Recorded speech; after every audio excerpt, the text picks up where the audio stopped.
One day, we see a group of people waiting for something, and we learn they are waiting to see what skill their son will acquire, or whether he will become a lion or a hyena.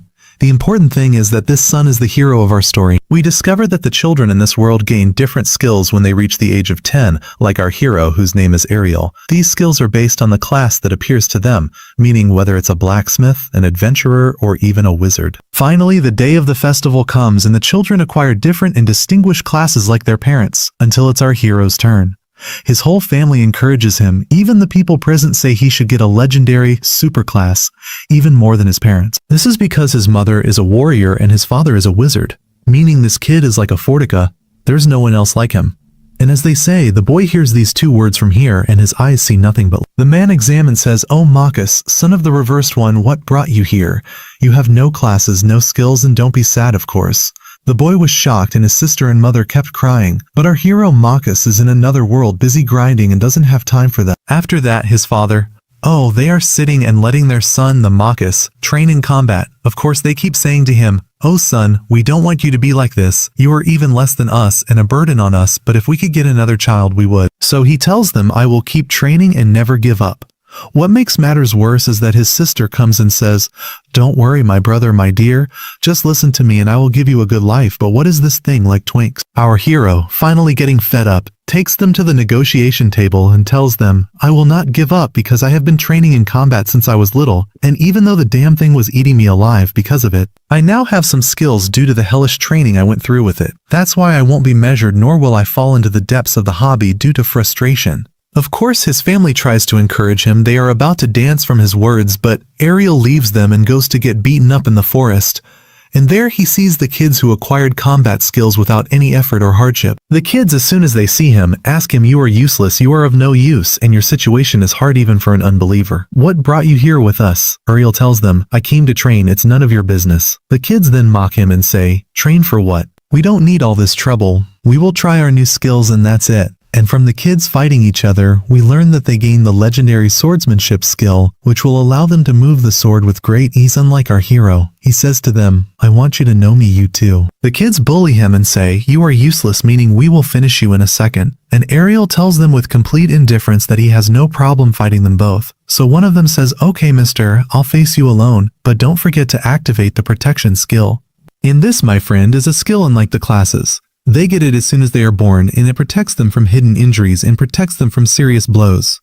Anyway, the kid keeps bullying him and says, "Don't worry, I won't hit you until you die." Arel isn't affected by a single letter of his speech, so if he gets angrier and out of sheer anger, he attacks. Arel easily blocks his attacks, and what's missing is fighting with him with his little toe, to the extent that the second kid says to him, "Oh my son, don't shake," he could finish him off. But against whom? This one can't even push him back one step. The kid, oh my, his look is very bad, he can't tell right from wrong. So he asks his friend to attack him at the same time, and luckily Arel dodges his attack. All he's thinking about is that this is not training because they are at the same. But after that, he decides to use his training and the moves he learned and attacks them. The guy literally doesn't even try to see him, and Arel pounces on one of them. But while he is cursing Arel, who wants to kill him, he stumbles over his friend who is sleeping on the ground and Arel says to him, "Will you leave your friend sleeping alone?" and gives him a blow that finishes him off too. After that, one of them wakes up and says, "No, Arel," with great anger, "how dare you attack us when we are not ready? What an amount of cowardice and meanness you have." And the second, of course, agrees with him and confirms his words. But a certain person intervenes and lets them know that they must remember their battles and learn from them, because in a real battle, no one shows mercy. And I wish you would stop embarrassing yourselves more than this. Pull yourselves together and leave. The kid was still arguing with him too, but his friend warns him because this person, the swordsman, is famous among. Anyway, this person attacks them and goes to talk to Arel and says to him, "Forget about the insects you are facing.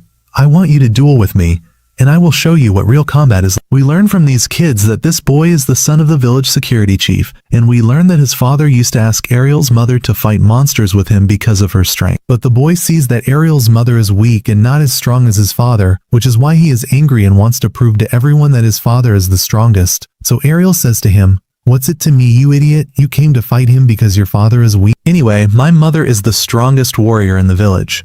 This boy lets them know that children acquire the talents of their parents, and that if he defeats Arel, he will prove to everyone that his father is the strongest. And at the end of his speech, he says to Arel, "Be careful now, I became a swordsman a year ago and I kept fighting every day, not like those slackers standing there.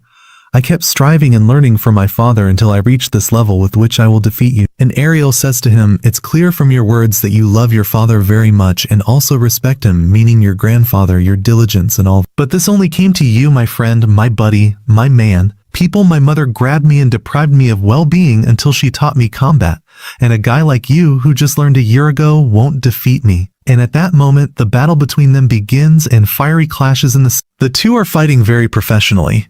Look, the guy can't believe how a useless person like Arel is able to withstand all these attacks. At this time, Arel realizes that the boy is indeed stronger than the two he fought a while ago, but he notices that the boy is attacking out of anger and tries to find and exploit a small opening to hit him. And indeed, he finds it and is about to finish him off. Except he is shocked when the boy delivers a double blow to him. Arel succeeds in blocking one of them, but the second one slams him into the wall. Arel asks him what happened and how he managed to defeat. The boy lets him know how to use his skill, which allows him to strike 2 blows with 1 move, and a weak person, sometimes even a strong one, can't block it. Arel is about to respond to him, but the boy says to him, that's it, you have been crushed and defeated. After that we see Arel, who is asleep, and his sister is waking him up, and he doesn't want to wake. So his sister says to him, if you don't wake up, I'll give you a kiss. Arel is asleep, not in his mind, but when his sister is about to use her secret weapon, which is that she wants to kiss him, he immediately gets up in less than a second, hits her, and flips her to the ground. So his sister keeps screaming and yelling at him. After they have breakfast together, his sister asks him, are you going to train today as well? He tells her that he will go to the forest. His sister says to him, there's no need to tire yourself, I will become stronger and defend you. Arel says to her, keep dreaming, and leaves her and walks away. We learn from his sister, who is worried about him, that Arel, after being defeated by that boy, and him getting beaten every day, black, blue, or bored, her mother tries to reassure her and says to her, come, I want to show you something. And she takes her to show her a box full of broken swords, and they are the ones he broke. The sister asks her, what are these things? Her mother lets her know that all these swords are the ones he was training with and they shattered in his hand. And it's clear that competing with people of his level made him motivated and train more. And even though his sister is happy for him, she suddenly stops and tells her mother that she should make the world better so her brother can live comfortably. At that time, Arel is training with all his might in the forest. After suffering, he finally succeeds in using the double blow. But just as poison can be hidden in honey, we see one of the forest monsters preparing to attack Arel. Arel uses the double blow with all his might and finishes it off. And while he is feeling the pleasure of victory, he hears a terrifying sound of a huge monster from the heart of the forest. Arel is shocked because the monster is close to the village, so he decides to go and inform the village guard. But on his way, while walking, he hears someone calling for help. Arel changes his decision because there is no time to go and save him. And when he arrives, he sees the boy who defeated him in the previous training, injured with it, and in front of him is a mountain ogre fighting. And Arel notices that the boy was getting beaten up just like him. Monsters had attacked him. Arel retreats a few steps behind the monster, then he tries to plan an attack on it. And when Arel finds that he will fail because of the huge size of the monster that is about to crush the boy, Arel attacks it and literally turns it into shawarma. The boy was still asking him, what are you doing here? But finds himself falling to the ground. Arel catches up with him, knowing that he must be treated quickly, and since his own treatment is broken from the battle, Arel gives him his own treat. And as soon as he drinks it, he grabs Arel and asks him, how did you do that? Arel says to him, hold on, not even a thank you. The boy says to him, I am thanking you, but you must tell me how you used my skills. Arel lets him know that he kept training until he succeeded in learning it, which he is doing like an error, because Arel, without it, supposedly shouldn't be able to use any of the skills. The summary is that Arel finds the boy confused and not understanding anything, so he avoids him excessively and says to him, you must have agility and precision and wake up in the morning to run and so. And finally and not least, I learned it because of you, because with my training with you, I managed to understand this skill. The boy, of course, his mind is spinning and he doesn't understand anything. Arel lets him know that he was waiting for this day for a long time and was getting beaten to vent and avenge the loss he suffered. Arel lets him know that he was waiting for this day for a long time and was getting beaten to vent and avenge the loss he suffered. The boy says to him, since you are so enthusiastic, then let's duel now. Arel is shocked and says to him, are you sure you will do this after your battle with the monster? He lets him know that this is the least he can do to thank him. I don't know what this thank you is.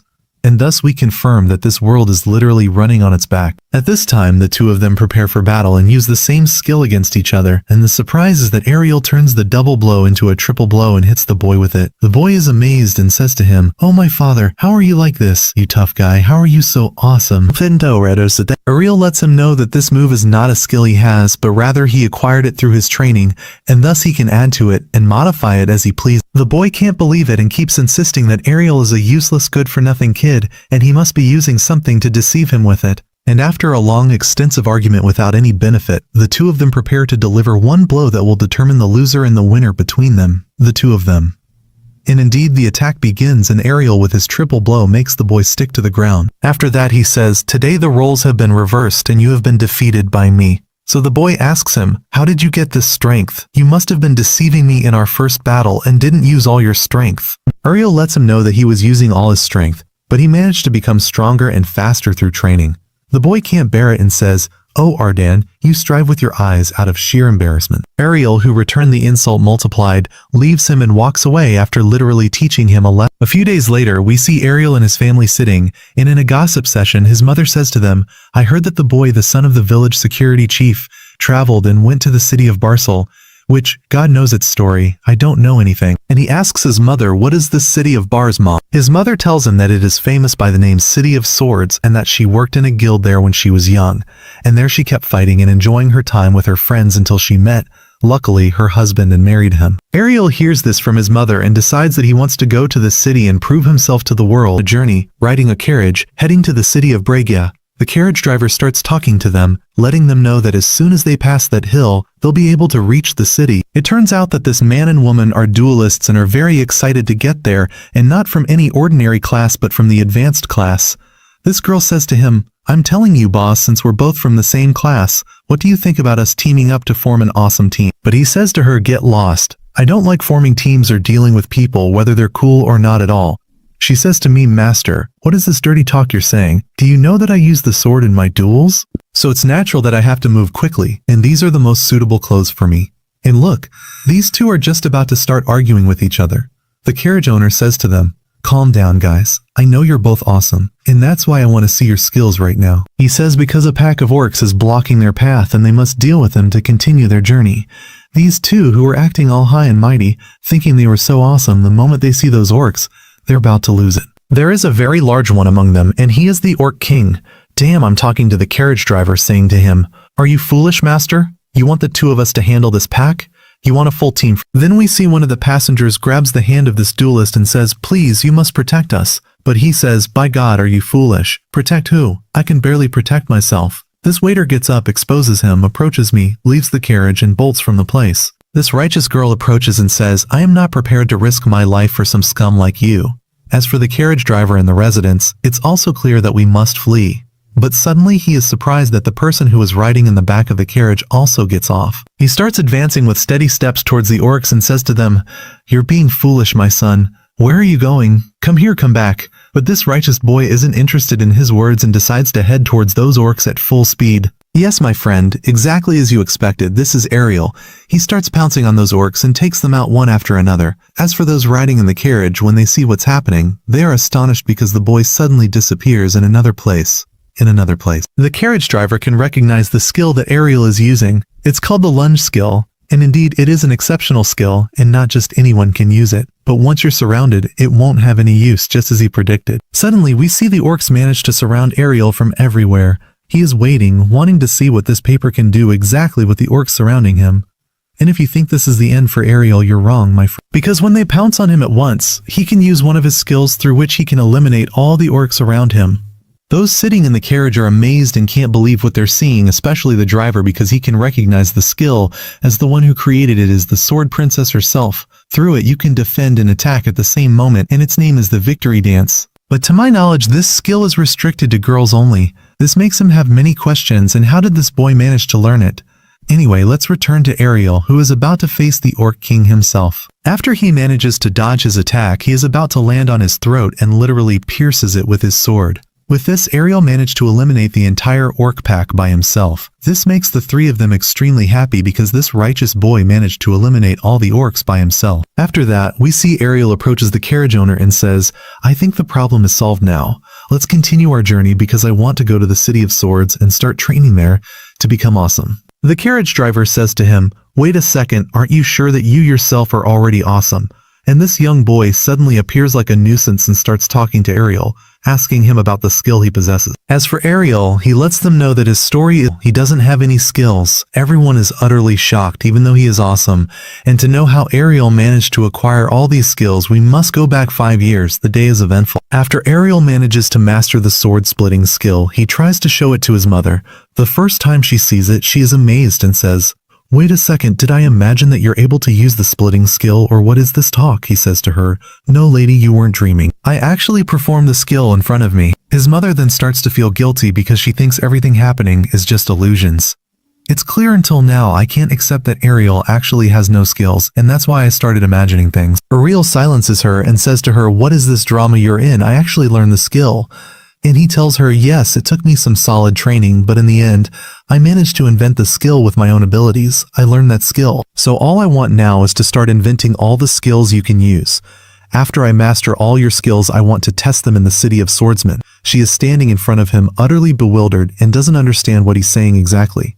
Hey lady, where did you go? I want to learn your skills now. When she realizes the truth, she is extremely happy and calls out to her husband and says to him, look, your son is awesome and a genius. By God, lady, calm down. Why do you always like to exaggerate things? Important boss, let's return to Arel in the present. We see the carriage owner starts talking to him and learns that he has finally managed to reach the City of Swordsmen. And Arel, when he gets a look at it, is surprised that there are hundreds of duelists present in the city. The carriage owner says to him, you're right, and be careful, among them are many people from the advanced classes. Arel says to him, surely you mean the same people who possess the same skills you possess. The guy says to him, what are you talking about, man? I'm just an ordinary carriage driver. Arel says to him, not at all. Ordinary people who drive carriages don't have this vast amount of information about swordsmen like you. The guy says to him, it's clear you've seen through me, and you're right. Yes, it doesn't show on me, but I was once one of the holy knights from the advanced class. Arel says to him, well, since you have these awesome skills, what makes you work as a driver? There's none, man. I was forced to be drawn into battles I was tired of, so I decided to stay away from all wars and duels so I can live a quiet life. So, boss, if you want to start in the city here, the first thing you must do is join a guild, because most of the duelists present here participate in tournaments. The majority come here to earn some money and funds from dueling, but be careful, you won't be able to join these tournaments unless you join one of the guilds. Arel says to him, I know all this talk you're saying, and that's why the first thing I must do. My goal from coming to this city is to duel the largest number of knights so I can gain experience. The guy says to him, it's settled, boss, but be careful because there are many guilds here that are shady and I don't advise you to join any of them. After he leaves him and walks away, he starts walking through the city. He notices a guild named Clover that introduces itself as one of the noble guilds. They don't accept just anyone. He must be a knight from the advanced class. Just as there are guilds of nobles, we see there are guilds that are from the bottom of the barrel, like hunters or thieves, anything. But our friend isn't interested in all this talk and is Suddenly we see a girl approaches him and is about to attack him, but our friend decides to let her fall to the ground like a fool. When she gets up from the ground, she says, this boy managed to dodge my attack without even looking at me. It's clear he is different, awesome, and unlike all the people coming today. So she gets up from the ground and says to him, you look new and came here to join a guild? He says to her, correct, that's what I intend to do. She says to him, I heard your voice, glory to God. I'm actually looking for new members to join my guild. She gets up, takes out the contract and says to him, I'll tell you what, boss, we want your generous signature on this contract. Here he confirms the matter is very strange. He says to her, I'll tell you what, I refuse the offer. And when he leaves her and walks away, she grabs him and says, I want to know now, why did you refuse my contract without even reading it? No, it's clear you're putting in a lot of effort to recruit just anyone into your guild without a doubt, so I'm sure it's a weak guild with no members. When she hears this, she says, wow. She says to him, look, the matter isn't that strong, you know. I'd like to let you know that our guild is very famous. He says to her, yes, surely famous with a rotten reputation. She says to him, you haven't left me any other choice. What do you think about joining my guild? In return, we can go out, have fun, and mess around together as you want. But Arel lets her know that he isn't interested in all this dirty talk at all. And our friend confirms that the personality of the girl in front of him greatly resembles the personality of his older sister. He says to her, right, since you are one of the residents of this city, where is the largest guild here? She says to him, what are you talking about, man? Isn't it clear that this is excessive rudeness? Anyway, the largest guild here is the Black Blade Guild. Regardless of anything, this guild managed to include 8 duelists from the rank. After Arel finds out its location, he decides to go there. He starts talking with the guard and lets him know he wants to join the guild. He says to him, "There's no problem, but first you must pass the test. And to enter the test you must register inside first." When he enters, he is forced to stand in a long queue, but despite all this, he is very excited. When his turn comes, the employee starts talking to him and says, "Look sir, you won't be able to register for the test. You must be from the advanced duelist class." But Arel says to him, "No, there's no such talk, I am without any class." This makes the employee burst out laughing and says to him, "As long as you don't have any class, what brought you here? Get out." Then he hears the people talking behind him and learns that as long as he doesn't have any class, he can't join any guild. But despite this, Arel doesn't give up. He says, "I'm telling you boss, register me for the test, I'm sure I can pass it with merit." The employee says to him, "The rules are rules and can't be changed. Since you don't have any class, get out." Then they are standing, we see some knights entering the guild, and all of them are utterly shocked. Those who entered now are considered among the strongest duelists present in the city. When Arel confirms that he can't join that guild, he goes to another one alone, and again gets rejected. He goes to a third one and again gets rejected. He ends up sitting alone, lamenting his fate because until now he hasn't been able to take the tests in any guild. So he is forced to resort to the last solution and takes out the letter of recommendation that his mother wrote for him so he can join the guild she was in back in the day.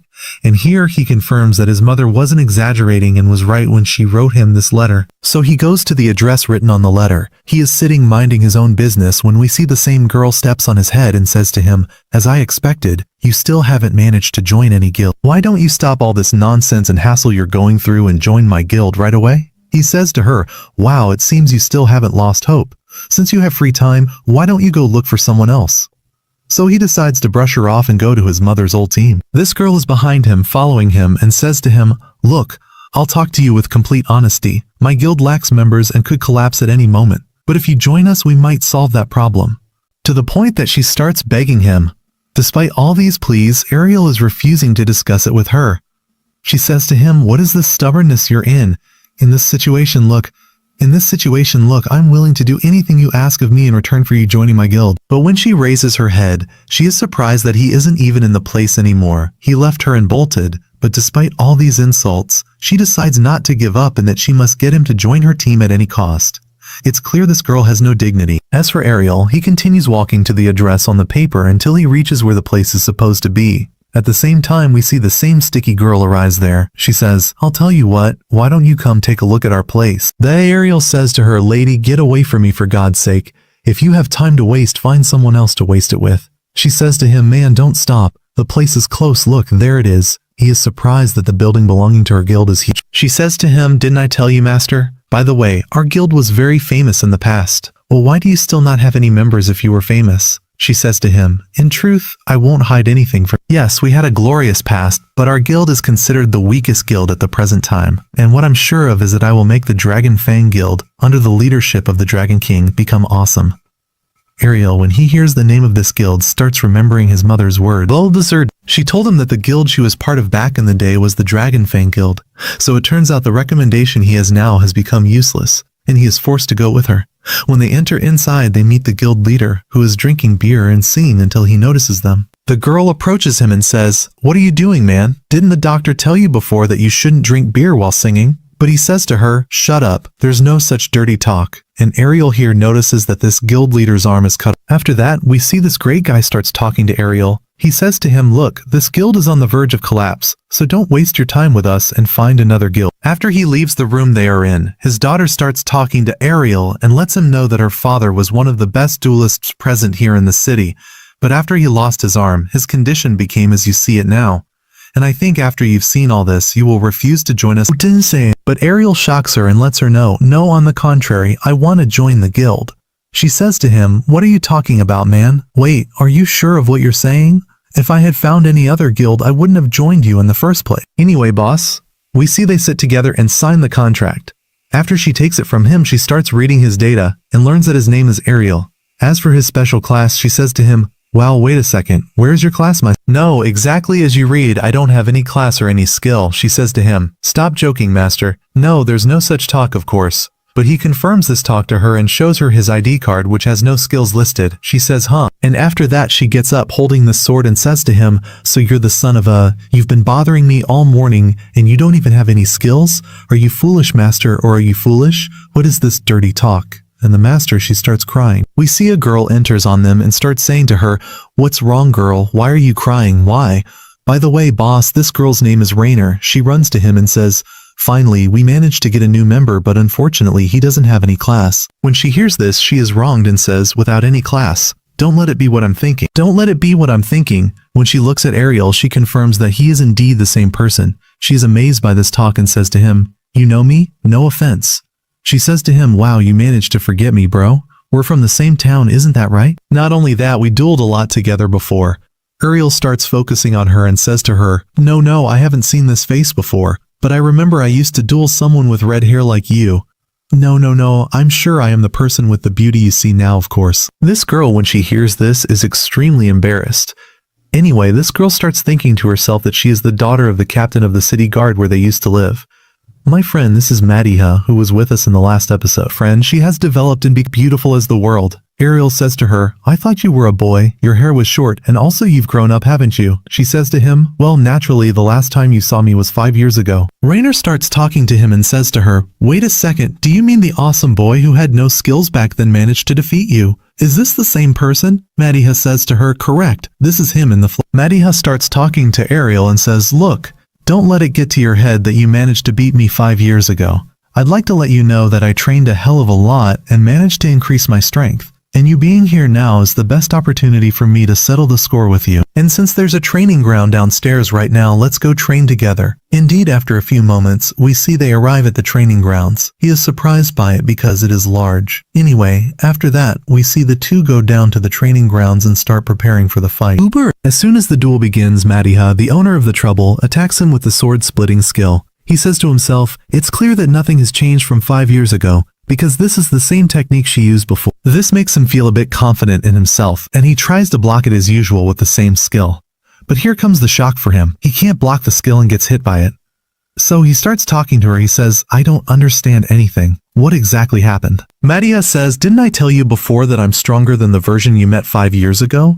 And we see she throws her sword to the ground, and it turns out it is extremely heavy. She starts letting him know that this sword is 5 times heavier than any ordinary sword. In short, you won't be able to defeat me if you try to respond to me with the same techniques. After that, she picks up her sword again and is about to pounce on him. He confirms that her strikes are indeed very heavy, but despite this, the movement of her sword hasn't changed, rather it's faster than before.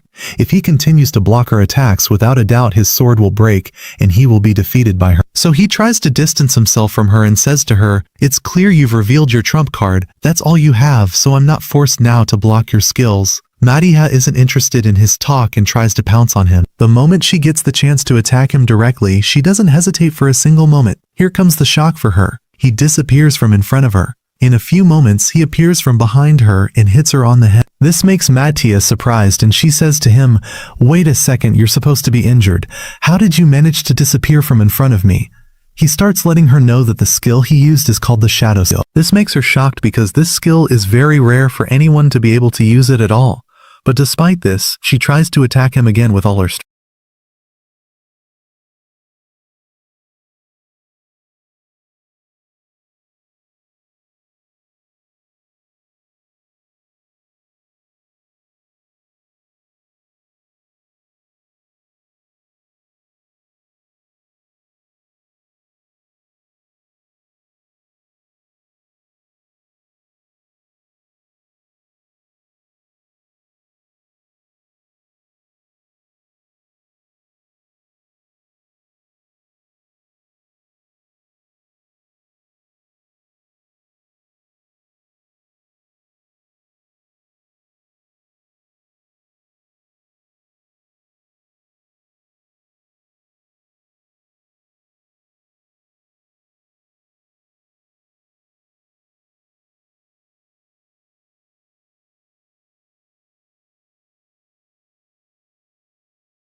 The next morning, Arel woke up and sat with Lena and Lilia to discuss the guild's next plan. Lilia announced that now that the Dragonfang Guild had 3 members, they had enough people to participate in the team battles. She said they would enter the guild tournament happening next weekend. She explained that the tournament consists of 3 single-elimination individual matches, with each team allowed up to 5 members. Lena was a bit worried because they were only entering with 3, but Lilia reassured her, saying it was fine as long as both of them were B rank and wouldn't face anyone from the A rank. This was the first time Arel heard about the ranking system, so Lilia quickly explained it to him. She said there are 4 ranks that determine a duelist's strength, and in the city of Berea there are about 500 duelists, but only 20 of them are a rank. Lilia and Lena are from the B rank. Arel wasn't ranked yet, but since he managed to defeat Lena and Lilia, she saw him as at least high B rank or above. She said as long as they were lucky with the match draw, they had a great chance of winning. She said she would go check the bracket posted in the fighting arena. Meanwhile, Lena said she would go train a bit until Lilia returned. But before she left, Arel called her because he needed a favor from her. He asked her, since she was a strong duelist, if she had any skills other than raw power. Lena said yes, she had a skill called Just, which made her defense last longer than normal. Arel thought for a moment and said that skill would be very useful for him in battle. Then he asked her if she could hit him multiple times. She blushed and said shyly, "Can't we do a normal training session like everyone else? You're asking for strange things." But Arel quickly said, "Wait, you misunderstood. I just want to see if I can endure the hits without using defense. Maybe I can copy that skill too." Lena was shocked and said, "You're crazy. These skills are gifts and it's hard for anyone to acquire them. They're determined by your class." But he said, "You saw with your own eyes how I copied the twin slash and shadow step skills before, so I should be able to copy this one easily too." He asked her to hand him her sword. She gave it to him but was sure he wouldn't be able to lift it because the sword was specially made and 5 times heavier than normal swords. But Arel grabbed it and drew it with ease, starting to swing it as if it were light. She asked him, "How are you doing that?" He explained that while the strength skill increases muscles, training also strengthens the body, and Arel had been training every day for years. Lena realized she was wrong and said, "Okay, I'll help you with the training, but if you want me to hit you, don't blame me later." After a while, Lilia came running back screaming and saying, "Disaster! The bracket has us against the Black Blade Guild." She said that team had 8 A-ranked duelists. Despite this, Lilia tried to reassure her saying, "We can beat them, don't worry." But when she finished speaking, she found Lena actually hitting Arel, who was on the ground. She asked her, "What are you doing?" She replied, "He asked for it."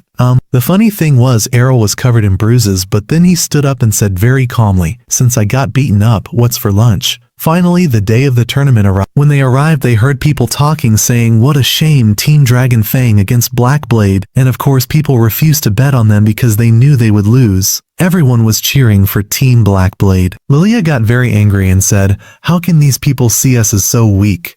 She went over to them and started arguing, but Lena held her back and said, "Leave them, they're not worth it." Makes her feel he didn't care about anything, but he was surprised and asked, "What are these bets? Are bets legal here?" Lena said, "Yes, all the matches here can be bet on. The odds right now are 20 to 1 against us."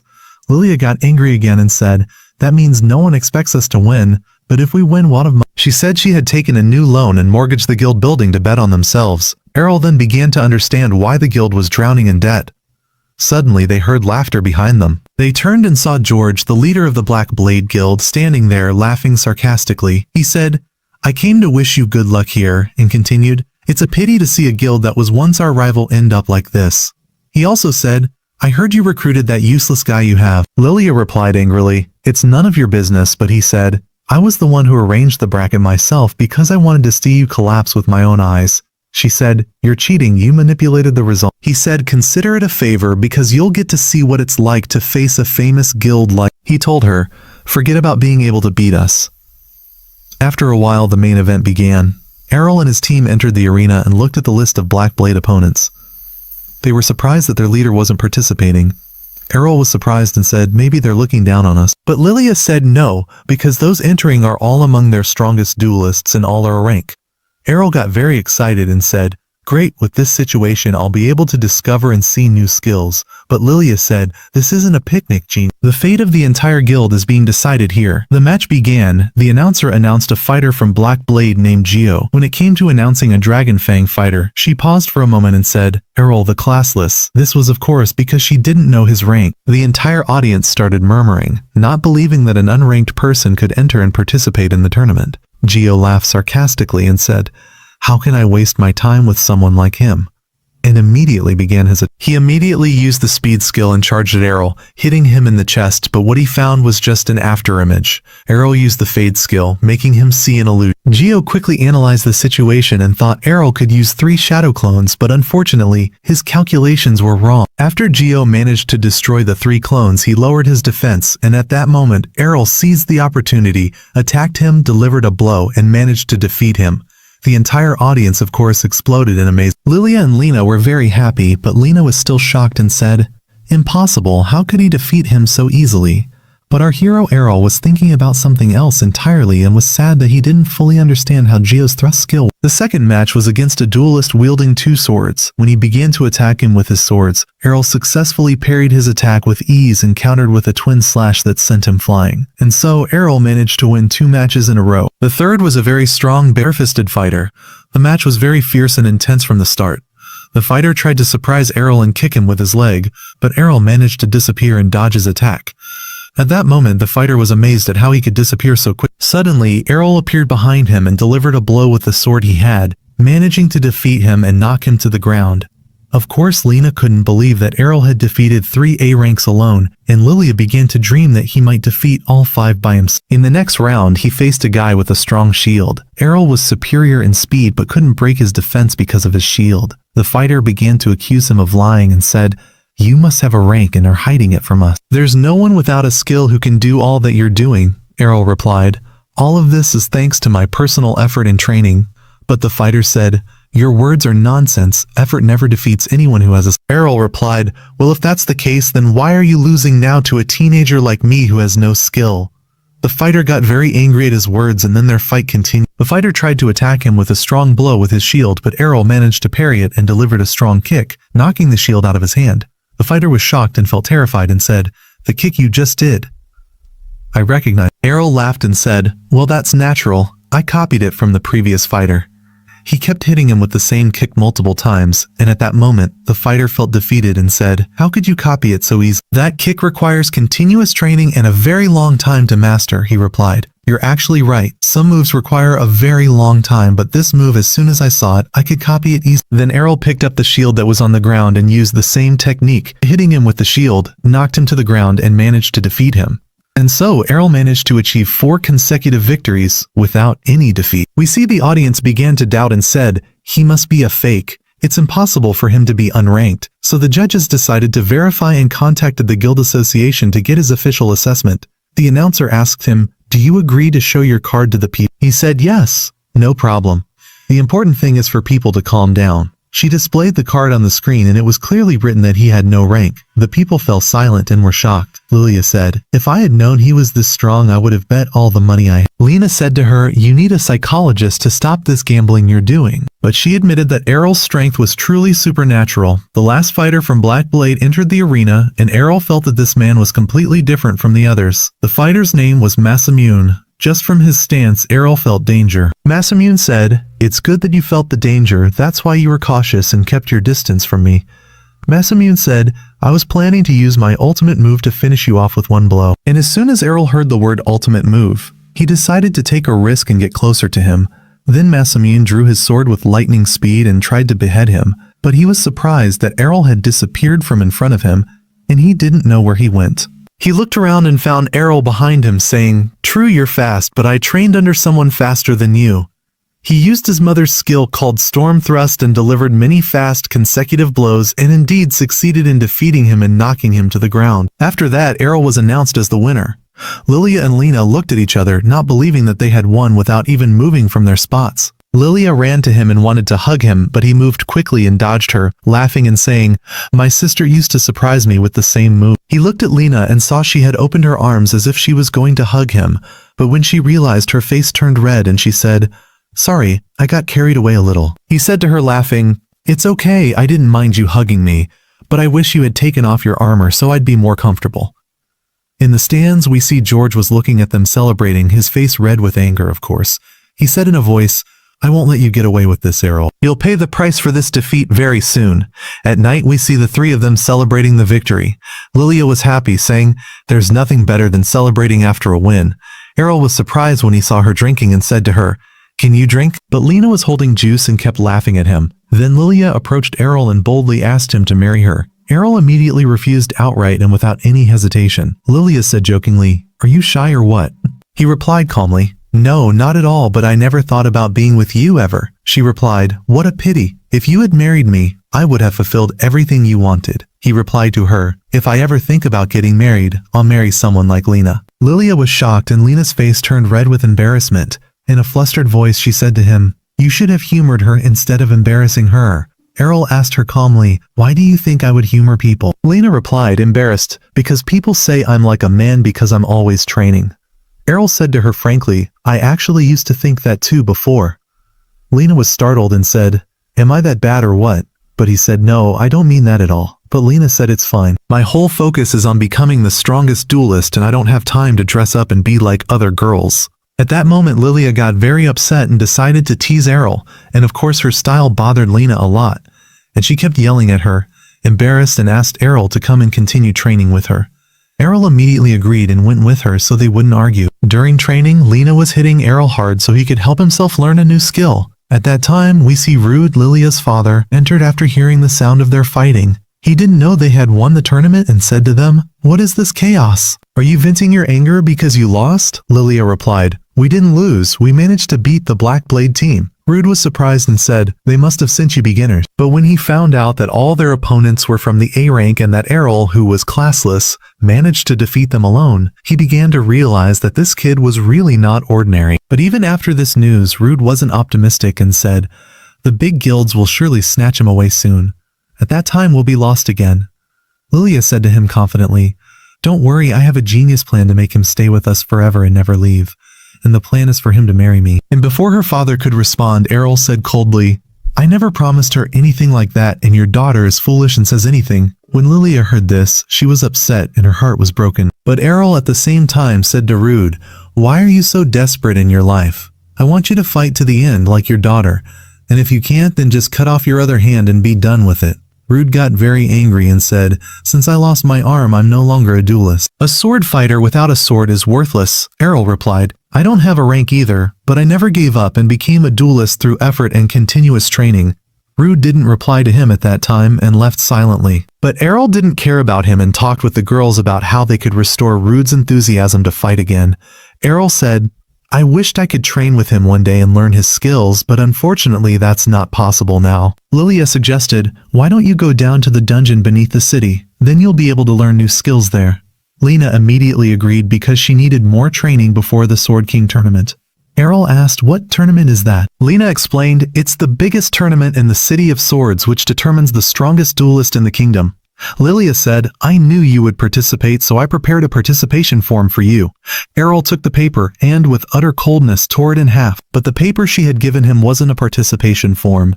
It was a marriage contract. Arel grabbed her by the arm and pulled her hard until she apologized, screaming, "I'm sorry." In a dark place, an evil witch was reporting to George, leader of the Black Blade Guild, that she had been watching Arel's group and said they were going to the city dungeon tomorrow. George smiled sinisterly and said, "Good, let's arrange a little accident there to make that kid disappear from the face of the earth for good." The next morning, Lilia entered Arel's room, imagining that when she woke him up and he saw her first thing, he would be enchanted by her beauty and immediately agree to marry her. She approached him quietly so as not to startle him and tried to wake him up in her own way. But before she could finish, Arel immediately opened his eyes and suddenly said, "What are you doing here? Are you stupid or what?" Immediately Lena was startled and tried to defuse the situation, saying shyly, "Good morning, my dear, my husband." And when she approached him again, he pushed her face away.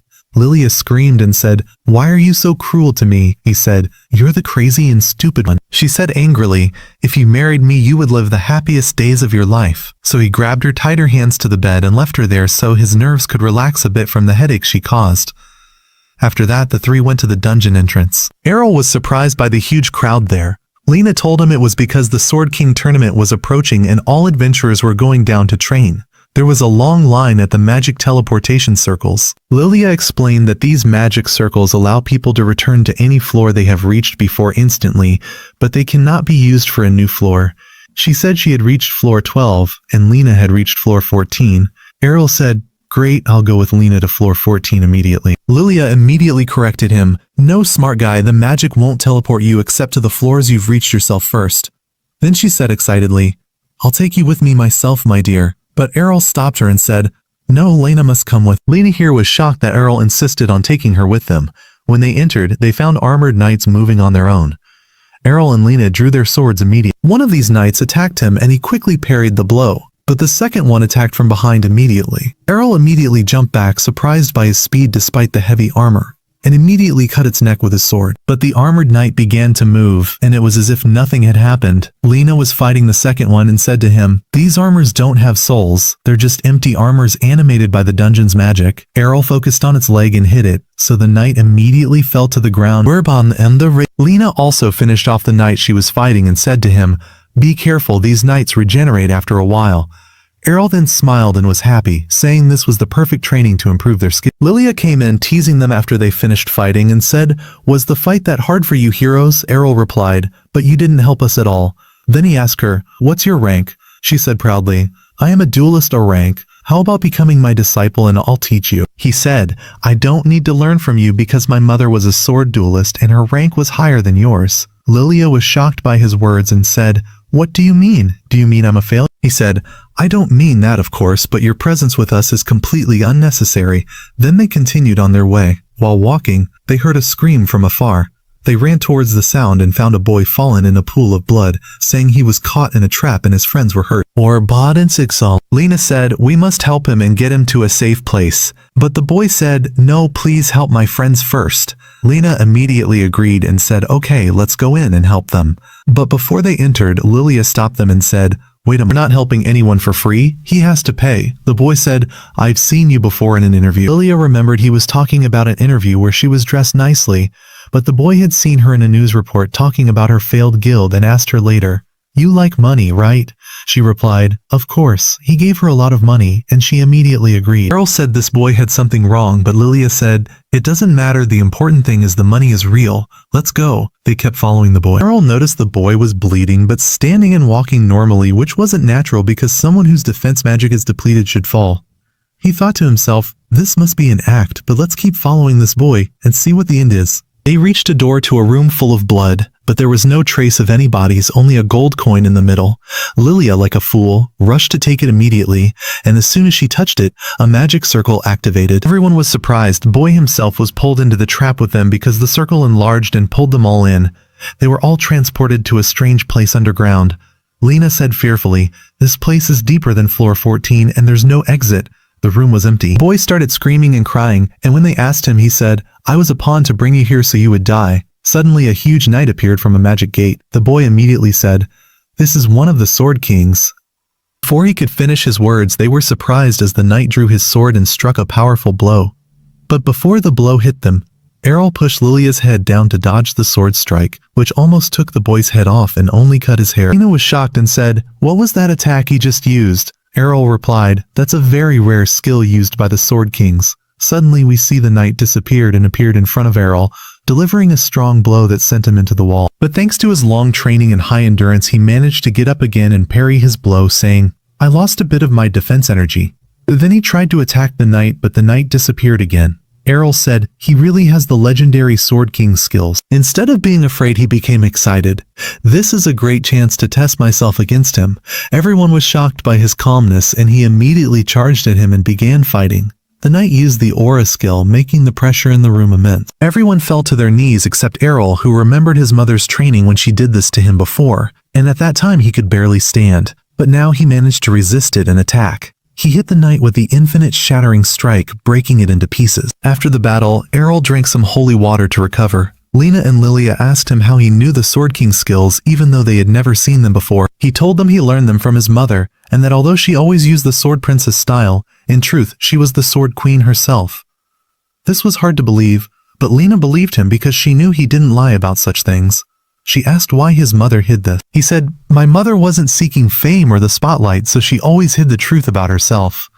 Lena laughed and said, If I had known that, I would never have challenged you. Arel said, Thank God you didn't know. I needed that fight to develop myself. Lilia said, Let's get out of this terrifying place quickly. Suddenly a light appeared. Arel's heart raced, thinking it might be a new enemy, but Lilia said, This is the exit gate, so they all left. Back in the city, we see Rude was in a bar drinking. He heard some young men talking about how George set a trap for a group of adventurers and left their friend to die with them.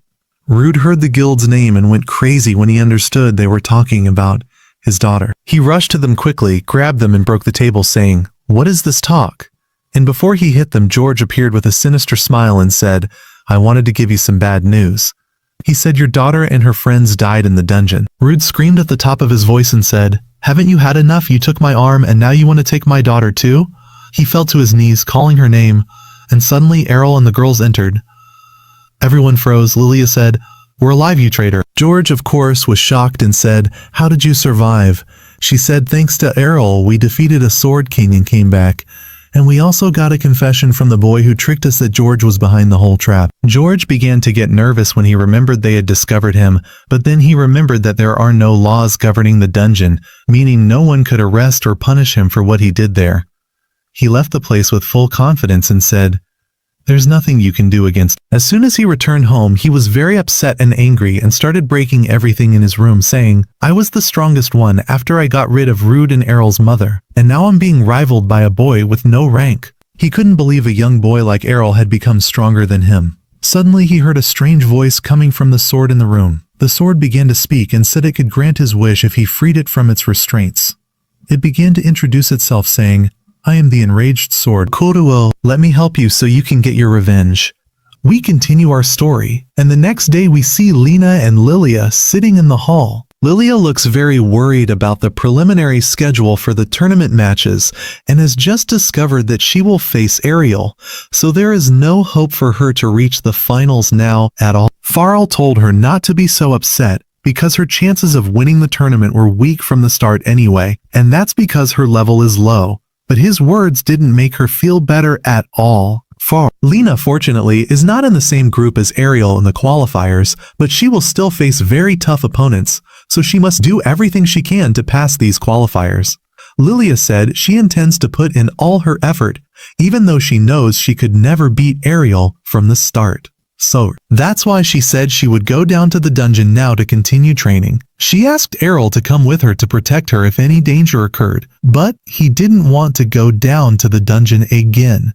At that moment, Rod came out to see what was happening, and after learning that Lilia intended to enter the dungeon again, he warned her to be careful because no one knows what other trap George might have prepared. Obviously, he doesn't want his daughter to die. Lilia saw that her father was genuinely worried about her, so she reassured him and told him she would be careful the whole time. This relaxed Arel a lot, and he immediately wondered about the changes that had suddenly happened in Rod. But of course, after he was about to lose his daughter because of George's cruelty, he understood that he couldn't remain weak just because he lost his arm. So he decided to start training again himself. After that, the day of the qualifiers comes and all the people are gathered to watch the duels between the fighters. Unfortunately, Lilia lost her first match against a random person despite all her training, and she was very upset. Arel tried to console her and told her that her failure was expected, so she shouldn't be so upset. But his words didn't comfort her. As for Arel, he won all his matches so far, and the next match will be the final in his group. Lilia knows he is very strong but warned him to be careful because the girl he will face has unique skills. Arel was surprised, wondering what unique skills meant. He thought he had seen all kinds of skills in the dungeon, but Lilia clarified to him that until now, he has only faced normal sword skills, while this girl has enchanted sword skills, meaning she can use magic with her sword while fighting. Arel was surprised then that there is no rule prohibiting the use of magic in the sword tournament, but in the end, he didn't care. He entered the arena, and the first thing the girl said was that she doesn't want to hear any excuses after the match that magic is against the rules because magic is officially allowed in the tournament. Arel told her he is always ready for any challenge. The battle began, and the girl kept throwing fireballs at him one after another, so he kept jumping in every direction to dodge them. He tried to attack her up close to hit her, but she immediately blocked the attack quickly. Then she threw another fireball at him from a very close distance, forcing him to retreat. At that moment, Arel understood her style well, and told her that this attack style is convenient honestly, because she can attack from afar and up close at the same time, but in the end, Her level is average because she hasn't mastered either magic or the sword yet, and she just prefers to throw many attacks randomly. The girl got very upset and told him, "You won't repeat those words again when you see my final technique."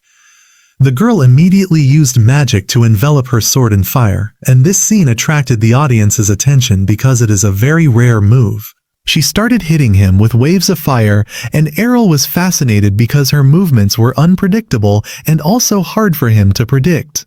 He told her that when this skill is truly mastered, it will be very strong. But right now this skill is still so rudimentary that he can still block it while moving. He told her if her sword skills were at least at Lilia's level, it could have actually caused him trouble, but it's clear she came to a tournament relying solely on her brute force. The girl got angry and said, "It's impossible for me to lose to a failure with no rating."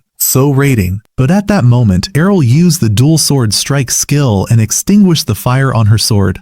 Then he rushed at high speed and hit her with a strong blow that made her lose consciousness. Thus, Arel was declared the winner of his group in the qualifiers. But what's on his mind now is whether there is a special way he can train to learn this magic himself. After a few days, Lilia woke her father up from sleep and told him it was time for Arel's match in the tournament. But Rod told her he wasn't going. Sadly, she started pulling him by his arm and begging him to get up because the guild had already reserved seats for them, but he insisted he didn't want to attend. Lilia asked him if he was afraid of meeting George there. He told her no, that's not the issue. He said he had started training again a few days ago and discovered he had become very weak, so he might face difficulty if he enters the tournament now. But when Lilia heard him talking about winning the tournament as if it were a simple thing, she got very irritated because she herself couldn't qualify for it. She kept insisting and told him he must come today, by force if necessary, and pulled him off the couch to get dressed. When he was ready, he and she started heading towards the arena. Despite all his protests, Lilia knew he would come to watch in secret anyway, because he never misses a chance to see members of his guild shine, and Rod couldn't deny that fact. Meanwhile, at the arena, Lena was in her place, very tense and worried before her match. Eros appeared and asked her, "What's wrong? It's the first time I've seen you so worried." She told him she can't calm down. This is the biggest tournament in the city, and the worst part is she won't know her opponent until match time, so she doesn't know who she'll face, what type they are, or even their rating. Suddenly, the announcer declared that the first match today would be between last year's champion George, the Sword Emperor, and Arel. Arel was surprised that the first person he would face was George, but he was always ready for any fight, so he entered the arena to face him. But as soon as George entered, everyone was shocked by his appearance. He had become much uglier than before, and Arel felt a sinister energy emanating from him. Rod and Lilia were in the stands, and Lilia asked why George looked like a monster now. But her father felt something was very wrong, and suddenly he noticed the sword in George's hand. He screamed and told Arel to get away from him immediately because that sword has a demon sealed inside it. The demon was surprised and said he didn't expect anyone to recognize the sword that quickly. It was clear it had completely taken over George's body. The legend says that this is the sword used by the Sword King to kill the demon who was cursed by his curse, and the demon's spirit was imprisoned inside it. But this sword was supposed to be locked in the royal palace vault, so Rod didn't understand how George got it exactly. The demon said it was just a matter of time before some fool searching for power would release him. And that's what happened with George. He's the one who freed him now. This demon, named Dirigal, intends to destroy the whole world, but no one understands why he chose to wait for the tournament to start before revealing himself if he wants to start destroying the world anyway. Lena couldn't believe that Rogel was real. She had learned in history that he is an ancient demon summoned by an evil person long ago to destroy the world, but everyone thought it was a myth. People started screaming and running, but Rogel was enjoying the sounds of terror. Before anyone could leave the arena, the demon created a barrier and imprisoned them all inside. No matter how hard they tried to escape, they couldn't. He intended to take his time killing them one by one, but he noticed Arel standing in front of him ready to fight. He mocked him and said, "Are you crazy, standing against me with a sword instead of begging for mercy?" But Arel told him confidently, "I will defeat you." He told him that long ago he was defeated by the Sword King, so that means you can lose normally and be defeated. The demon admitted that he was indeed defeated before, but he told him there is no Sword King alive now, meaning there is no one who can stop him now. Arel told him, "You are wrong about two things. First, there is at least one Sword King alive in this era. Second, even if there is no official Sword King, I am confident I can defeat you." The demon laughed and said he must be crazy, but his laughter stopped when Arel used the legendary step and suddenly disappeared, reappearing in front of him and nearly slicing his neck. The demon was shocked because the skill is supposedly only usable by the Sword King alone, the one who can perform it. He went crazy and asked him, "How can you do it?" But Arel wasn't in the mood to talk and began attacking nonstop. The demon laughed again when he remembered he was in the body of the Sword Emperor, so he attacked with force and landed a blow on Arel's shoulder, knocking him to the ground. But when the dust cleared, Arel was standing normal. The demon was enraged and said, "How can a child withstand that blow?" But Arel told him, "Clearly my endurance skill training is starting to pay off." The demon began to get nervous because nothing was working against him, and at this speed he would be defeated. Indeed, Arel used the infinite strike skill and struck the demon with hundreds of blows all in 1 second and managed to make the demon collapse, defeating him. George's body was lying on the ground, completely exhausted, and everyone thought the demon had been neutralized. Arel started to walk away, but inside Rogel's mind he was cursing and swearing, not wanting to be sealed again. Knowing he couldn't defeat Arel, he thought it best to escape. He needed a new, strong enough body. He thought of going to Lena, but Arel was close to her, so he decided to target Rod. Suddenly the sword flew from George's hand towards Arel, but Arel managed to push himself and Lena away at the last moment, so the sword hit the wall. After the dust cleared, we were surprised to see Rod holding the sword. The demon Rogel managed to take control of Rod. Then we see him holding the sword to Lilia's neck and saying to Arel, "Let me go or I'll kill your wife." Arel calmly told him, "I never married Lilia in the first." But the demon recalled Rod's memories and thought he was lying because in Rod's memory, Lilia was always pestering her father and telling him she would marry Arel one day. At that moment, Arel lost the desire to save her and was preparing to attack. But Lena screamed and told him to stop because Lilia is still their friend. Arel told her, "Don't worry, the demon could never hurt Lilia or finish her off."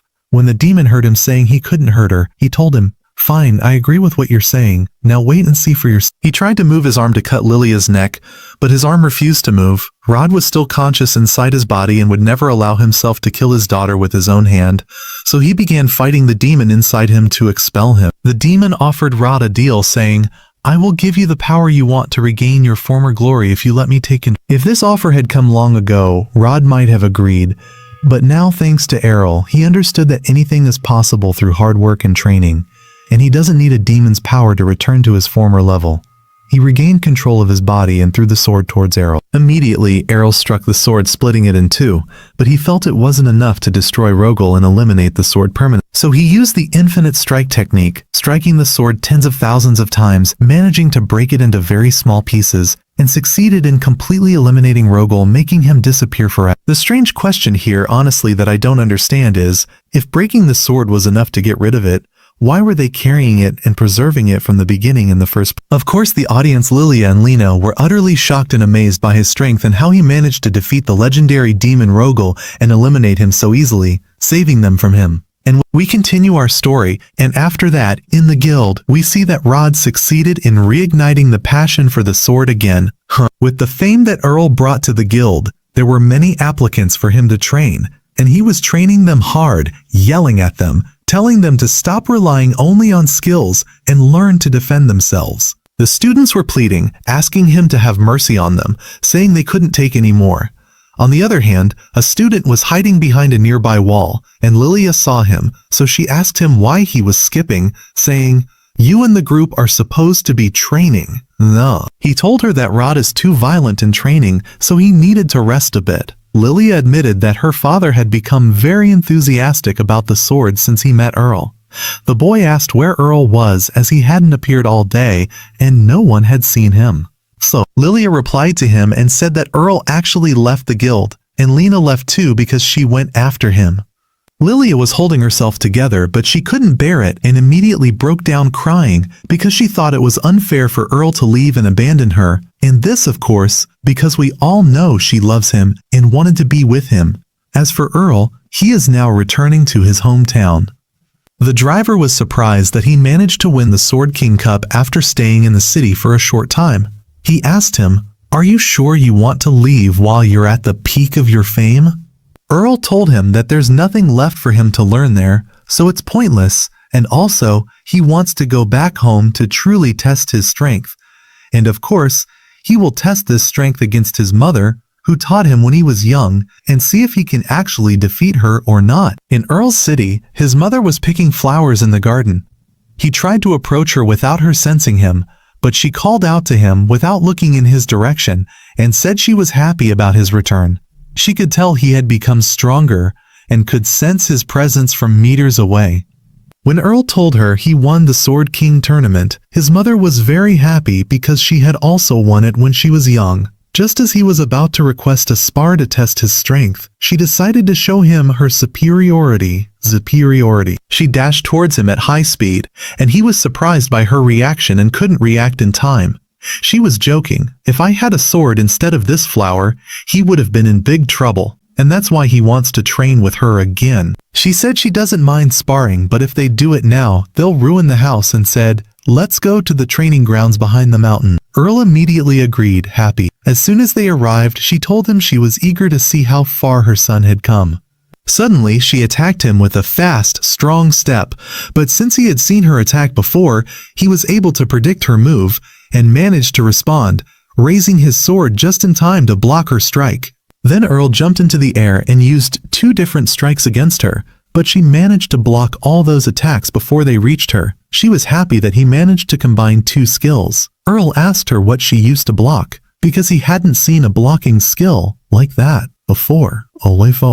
She said, "I didn't use a skill at all, I was just swinging my sword normally." From her way of blocking his attacks, he learned not to always rely on skills. In the city, people heard a loud noise coming from the forest. They were all scared, thinking a powerful monster was going to attack them, but it turned out to be Arel and his mother, the Farah beast, training at their maximum energy. His mother tried to use an aura of intimidation skill to slow him down, but Arel had already mastered it, so it had no effect. She was amazed at how much his level had risen and said to him, "Get ready, master, because from now on I will use all my great power against you." He said the same to her, and they charged at each other, both using all their strength. At that time, Lena returned home.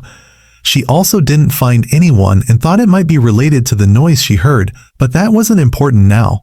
She wanted to see Arel. She knocked on his door, and suddenly a young girl opened it. Lena thought she was Arel's little sister and asked if he was there or not.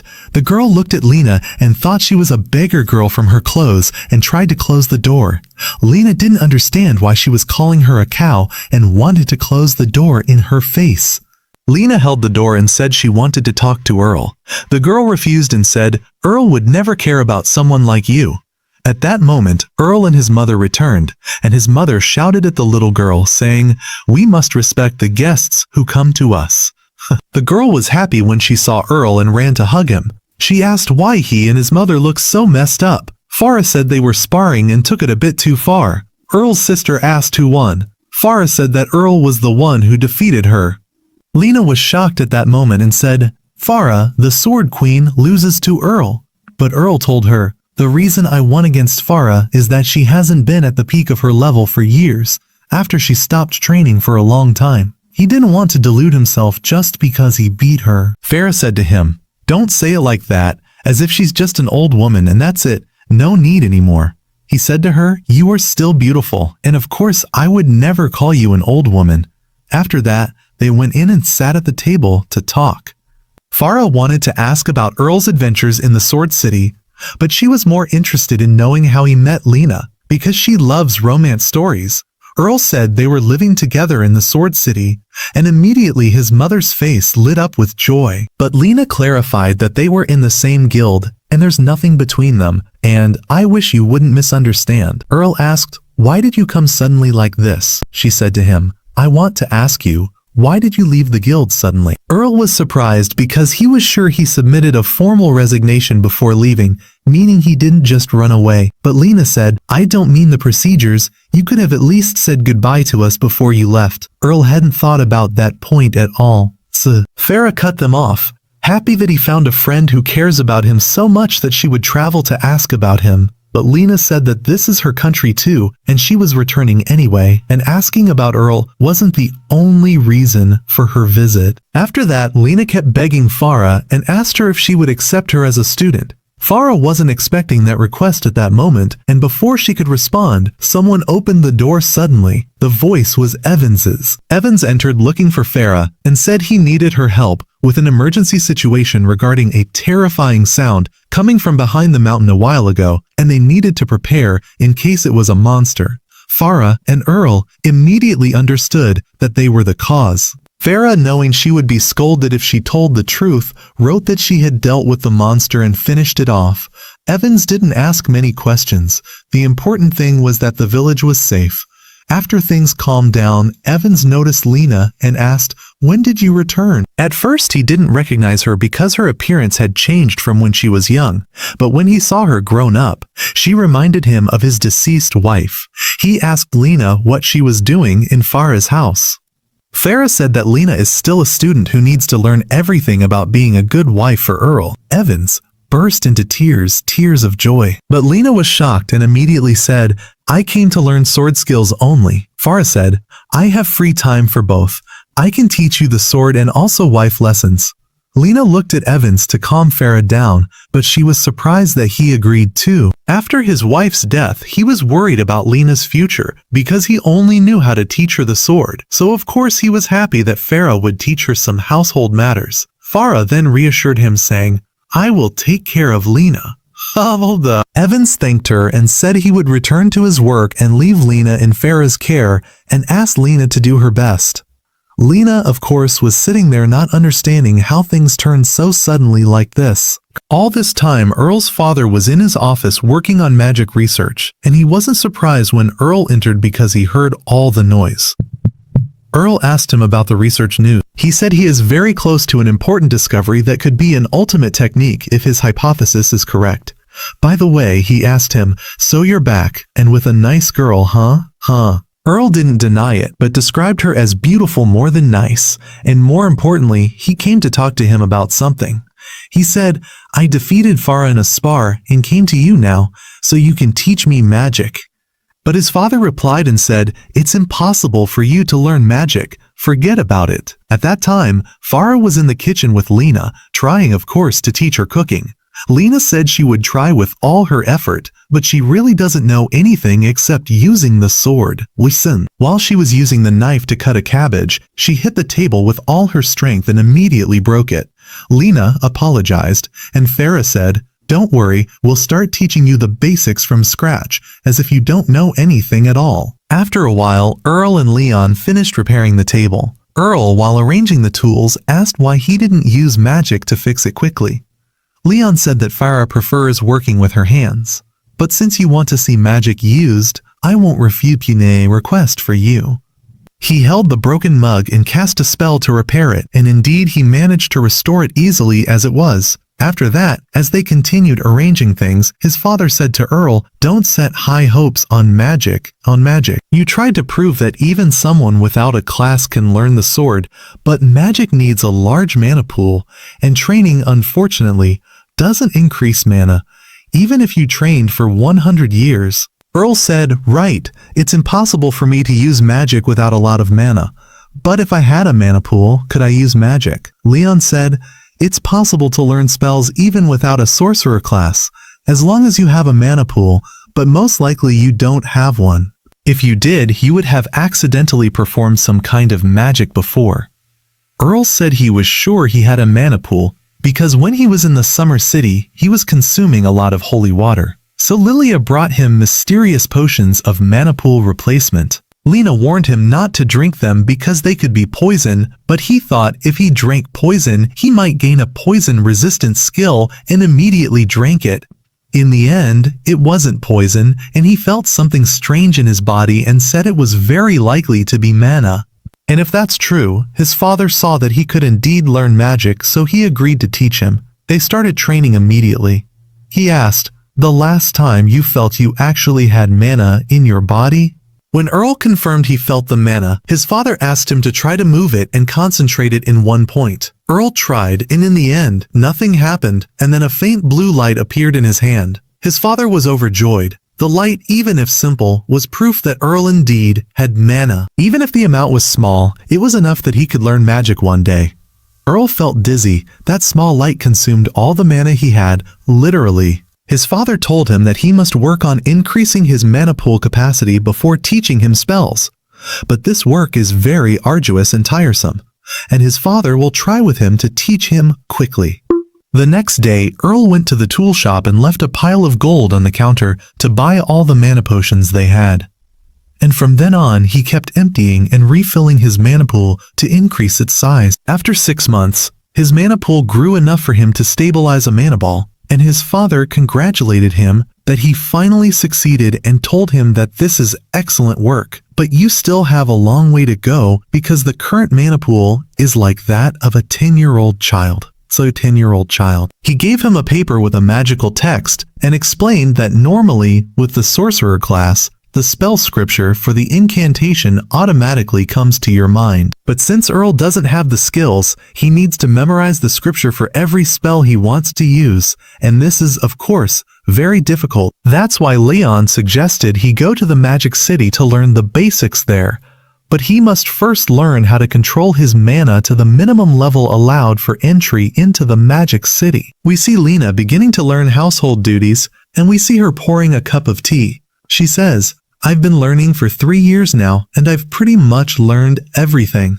The first time she tastes the tea, she likes it very much and says to her, "May God bless you, you'll become a skilled housewife." She tells her your skills have improved a lot, so Lena is very happy with her words. Suddenly, they hear the sound of Arel's little sister crying. When she comes to them, she tells them that Arel isn't in his room and left this letter for her.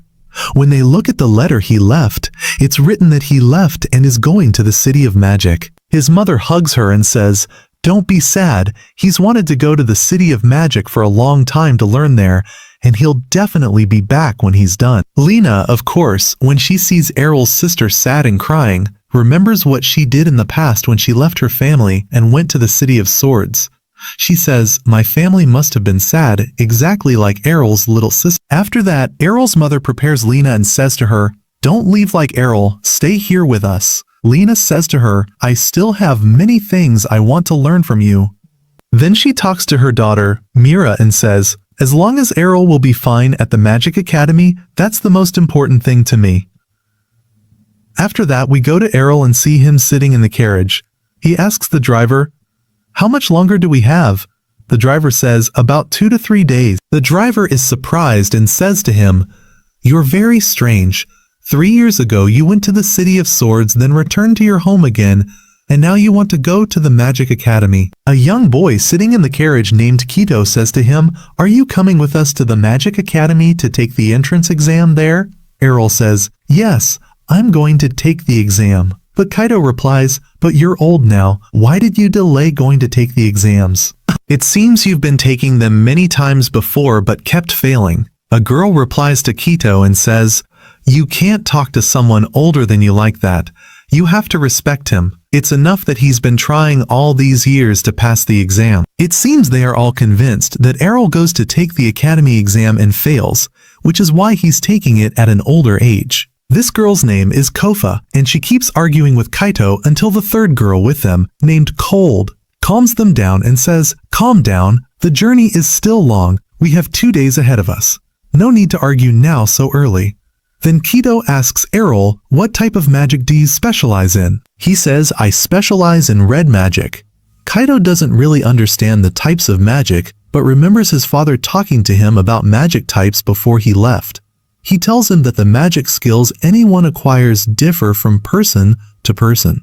He tells him, "In your case, you have no restrictions and can use any type of magic you want." He starts explaining to him that red magic is fire magic, blue magic is water and ice magic, and green magic is air and weather magic. He tells him that white magic is light magic, and black magic is dark magic.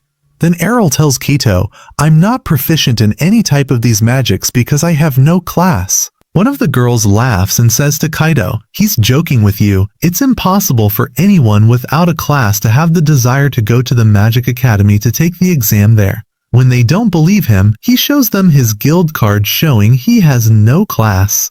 So of course they are shocked and can't believe it. They say to him, "How? But you have no class and you're coming to take the magic exam. He says to them, "I've talked about this topic a lot with other people, and I don't like to repeat myself." Suddenly the carriage they are riding in stops. The horse appears scared and won't move. It seems so frightened it's about to faint. Arel says to them, "That sound is the sound of a wild troll monster that all the animals in the forest are afraid of."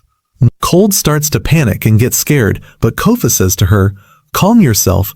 No matter what monster it is, the three of us are mages, so we should be able to defeat it easily." Suddenly, they look at the forest and see the troll monster come out from among the trees. But after a second, they see the troll monster fly through the air, and a much larger monster appears, the one who did that to it. When they first see it, they are terrified. Kaido says, "There's no way we can defeat it," and remains scared, trembling. He says, "I wonder how we should deal with it. The situation looks bad, but he encourages himself in the end and says, "If I use all my magical energy, I can defeat it." He takes out his wand and uses fire magic, launching a large fireball. But when the fireball explodes in the monster's face, it has no effect on it whatsoever. He starts to get scared and panic. She says to him, "I told you, you just made the monster angry and made it come to kill us quickly." Suddenly, our hero Arel uses the explosion skill, and the giant monster literally evaporates and disappears. Of course, they are all in disbelief and don't know how that happened. But suddenly, they hear Arel saying, "I was supposed to lower the power of my explosion." They realize he was the one who did it, and that Arel used the red magic used by the highest class of mages. After that, the driver says to Arel, "Thank you for saving me for the second time."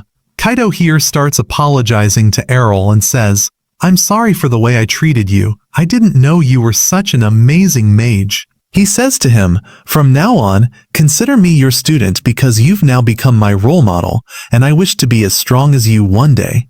Kofa comes and says to him, "The guild card you showed us is clearly forged because it's impossible for someone like you to have no class."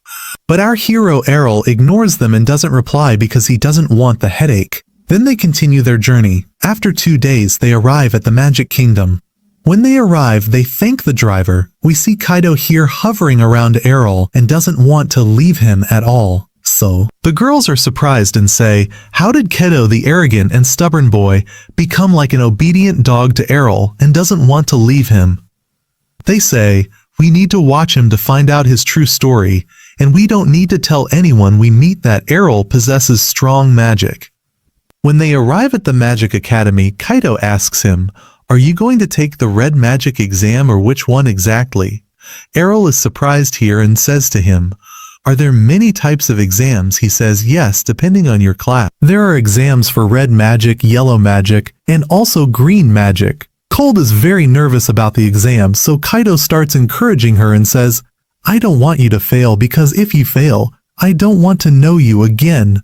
He goes to the reception desk, fills out the form, and prepares to enter the exam. He is surprised they accepted him even though he has no class. She tells the staff member anyone can participate in the exam even if they have no class.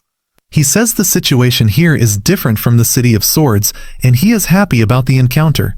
On their way, Kaido tells him, "I'm confident you will pass these exams easily."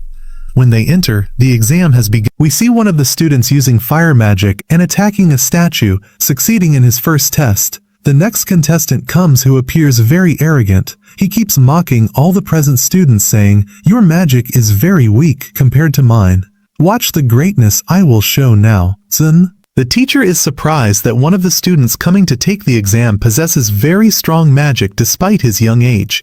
The student asks the teacher, "Can I burn and destroy this statue?" The teacher says, "There's no problem if you can actually do it." And indeed, the boy uses the volcanic explosion magic, releasing a very strong fiery magical energy at the statue. He thinks he managed to burn it, but the statue is unaffected by his magic. We learn that the statue is very strong, made of rare mithril stone, and is very difficult to burn or melt. At that moment, Kaido keeps laughing at him and says, "My teacher will be able to melt this statue in seconds." Kaido hits him on the head and says, "Stop bragging and sit quietly." The boy keeps laughing, thinking Kaido is joking, and says, "Then show me what your teacher can do." I can do. Ol says this is my chance to try my fire magic on a statue made of mithril to discover the extent of my strength.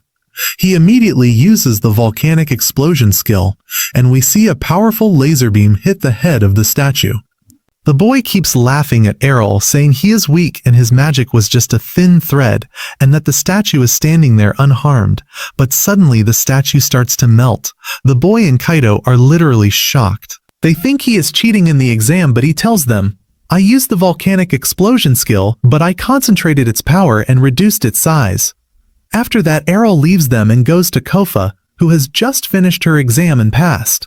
She is surprised that Arel came to her. He says, I came to take the exam. She says, weren't you taking the red magic exam? But his turn comes immediately, and he immediately uses ice magic, creating very strong arrows that literally shatter the statue made of mithril. Kofa is stunned, but Arel leaves her afterwards and goes to the next exam, which is the green magic exam. When he goes there, he finds everyone waiting outside. He says to her, why are you scared? Did you fail the exam? She says, I'm scared and very nervous. That's why I haven't gone in yet. She asks Arel, how do you calm yourself and your nerves before an exam? He says to her, I've never been nervous before. I'm always calm. Stranger still, Arel asks her, what does the feeling of nervousness and anxiety feel like? She says to him, that feeling comes from fear.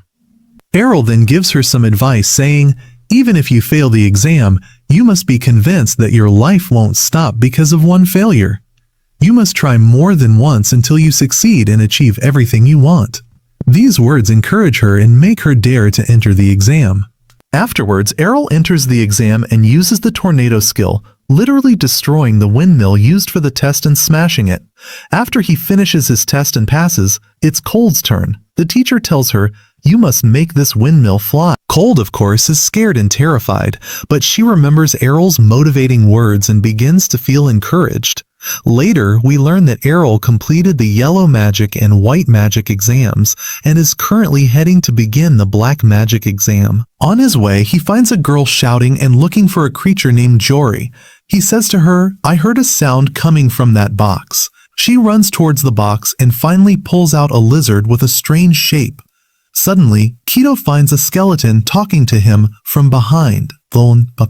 He gets scared and immediately knocks its head off, but is surprised that the skeleton is talking. Its name is Latalia, and it says to him, how dare you hit me like that? This Latalia is an employee working in the black magic department and says, always, all the students are afraid to take the black magic exams, and I don't know why.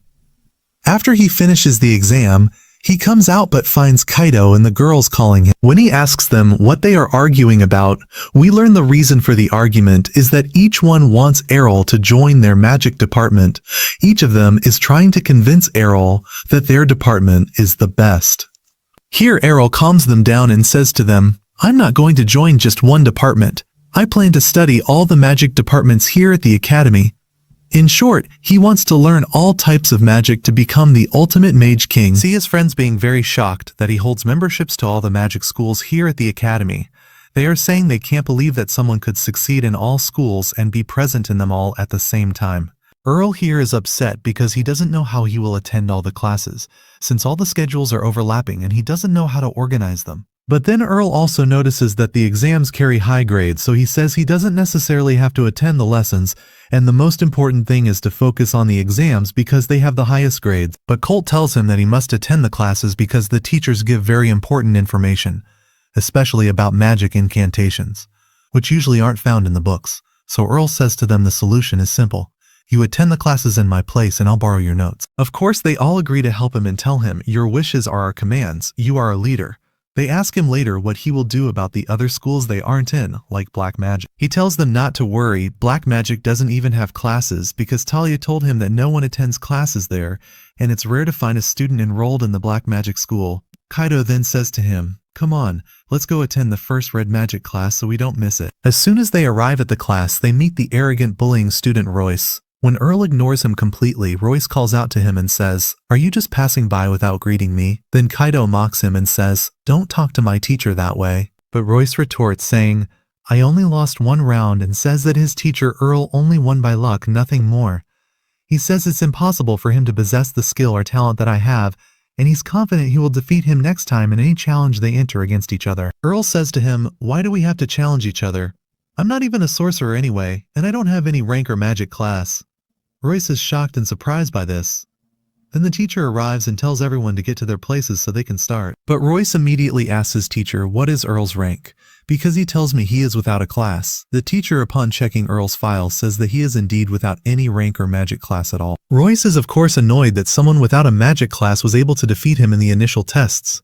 The first class finally begins, and we see the teacher starting to write magic incantations on the board. But Kaito is sitting there not understanding anything and says, "What's with this magic incantation? It's so long, why?" But Arel feels bored because the teacher is starting with the very basics and he already knows all these things. He knows that magic incantations are important for beginners so they can use magic easily.